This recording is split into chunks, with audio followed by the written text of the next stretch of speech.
কর্ণফুলী বিদ্যুৎ কেন্দ্রের কাপ্তাই বাঁধের ১৬টি জল কপাট খুলে দেওয়ার সিদ্ধান্ত কার্যকরের বিলম্ব হতে পারে বলে জানিয়েছেন কর্তৃপক্ষ। দুপুর ২টার দিকে হ্রদের পানির স্তর পুনর্যাচাই করে নতুন সময়সীমা নির্ধারণ করা হবে। এর আগে বিকেল থেকে গেটগুলো ৬ ইঞ্চি করে খুলে দেওয়ার সিদ্ধান্ত ছিল। কাপ্তাই থেকে এ নিয়ে বিস্তারিত জানাতে সরাসরি যুক্ত হচ্ছেন সহকর্মী জিয়াউর রহমান জুয়েল।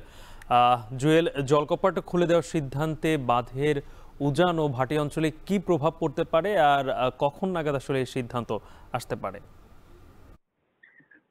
গালিব, আপনি জানেন যে গত কয়েকদিনের থেমে থেমে যে ভারী বৃষ্টিপাত, একই সঙ্গে উজান থেকে নেমে আসার ঢলে যে কাপ্তাই হ্রদের যে পানির উচ্চতা সেটি বেড়ে গিয়েছিল।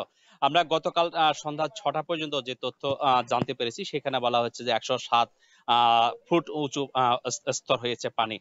মূলত কাপ্তাই হ্রদের যে পানির ধারণ ক্ষমতা সেটি ১০৯ ফুট। ১০৮ ফুট হলেই মূলত বিপদ সীমা হিসেবে গণ্য করা হয় এবং এরপরেই মূলত পানি ছেড়ে দিয়ে উজান এবং যে ভাটি অঞ্চল, দুটি অঞ্চলের আসলে যে বন্যা পরিস্থিতি সেটি আসলে নিয়ন্ত্রণ করে থাকে বাঁধ কর্তৃপক্ষ।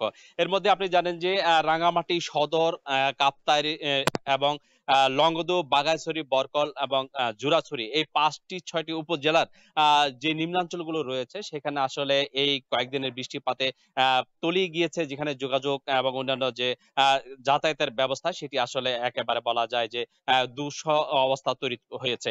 এর মধ্যেই আসলে জেলা প্রশাসন এবং যে কাপ্তাই বাঁধ কর্তৃপক্ষ রয়েছে তারা হলে সিদ্ধান্ত নিয়েছিলেন গতকাল রাতে যে আজ বিকাল ৩টা নাগাদ মূলত কাপ্তাইয়ের যে বাঁধ রয়েছে ১৬টি জলকপাট ৬ ইঞ্চি করে খুলে দেওয়া হবে, যেখানে অন্তত প্রতি সেকেন্ডে ৯,০০০ কিউসেক পানি নির্গমন হবে এই কর্ণফুলী নদীতে।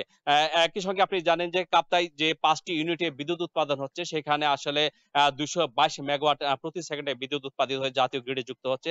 সেখানেও ৫টি ইউনিটে ৩০,০০০ কিউসেক পানি প্রতি সেকেন্ডে এই কাপ্তাই হ্রদ থেকে বেরিয়ে যাচ্ছে। এই যে অবস্থা, আসলে এখন পর্যন্ত যে পানির উচ্চতা সেটি আসলে ২টা নাগাদ আবার একবার যাচাই করে কর্তৃপক্ষ নতুন করে সিদ্ধান্ত জানাবেন যে কবে নাগাদ পানি ছেড়ে দেওয়া হবে। রাঙামাটি থেকে এই ছিল আমার কাছে সবশেষ। গালিব। কাপ্তাই হ্রদের পানি বৃদ্ধি পাওয়ায় ১৬টি জলকপাট খোলা হবে কি হবে না সে বিষয়ে সর্বশেষ জানাচ্ছিলেন সহকর্মী জিয়াউর রহমান জুয়েল।